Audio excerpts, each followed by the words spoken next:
ಏಕಾದಶಿ ದಿನ ನಭೋಕ್ತವ್ಯಂ ಸಂಪ್ರಾಪ್ತೆ ಹರಿವಾಸರೆ. ತಿನ್ನಬಾರದು ಏಕಾದಶಿ ದಿವಸ. ತಿಂದ್ರೆ ಮಹಾಪಾಪ. ಮಧ್ವಾಚಾರ್ಯರು ಈ ಮಣಿನಲ್ಲಿ ನಿಂತು ಹೇಳಿದ ಮಾತುಗಳು: ವರಂ ಸ್ವಮಾತೃಗಮನಂ, ವರಂ ಗೋಮಾಂಸ ಭಕ್ಷಣಂ, ವರಂ ಹತ್ಯಾ ಸುರಾಪಾನಂ, ಏಕಾದಶಿ ಅನ್ನ ಭಕ್ಷಣಾತ್. ಏಕಾದಶಿ ತಿನ್ನುವುದರ ಬದಲು ಗೋಮಾಂಸ ಕಡಿಮೆ ಪಾಪ ಅಂತ ಹೇಳಿದ್ದಾರೆ. ಗೋಮಾಂಸ ತಿನ್ನಿ ಅನ್ನೋದ್ರಲ್ಲಿ ತಾತ್ಪರ್ಯ ಅಲ್ಲ, ಏಕಾದಶಿ ತಿಂದ್ರೆ ಅಷ್ಟು ದೊಡ್ಡ ಪಾಪ ಅಂತೆ. ಕುಡಿಯುವ ನೀರು ನಾಯಿ ಮೂತ್ರಕ್ಕೆ ಸಮಾನವಾಗುತ್ತಂತೆ. ಅದು ಕುಡಿಬೇಕಾದ್ರೆ ನೆನಪು ಮಾಡಿಕೊಳ್ಳಿ, ಇವಾಗ ಮಾತ್ರ ಅಲ್ಲ. ಆದ್ರಿಂದ ಮಹಾ ಅಪರಾಧ.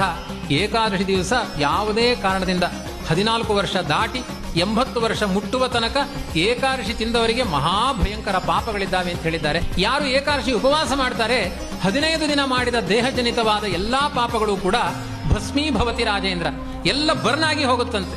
ಹುಟ್ಟಿದ ಬೆಂಕಿ, ಆ ಹಸಿವೆಯ ಬೆಂಕಿ ನಮ್ಮ ಪಾಪಗಳನ್ನೆಲ್ಲ ನಾಶ ಮಾಡುತ್ತೆ. ಹಾಗಾಗಿ ಏಕಾದಶಿ ಉಪವಾಸ ಮಾಡಬೇಕು. ಸಣ್ಣ ಸಣ್ಣ ಮಕ್ಕಳು ಮಾಡ್ತಾರೆ ಇವತ್ತು, ದೊಡ್ಡವರೆಲ್ಲ ಮಾಡಬೇಕು.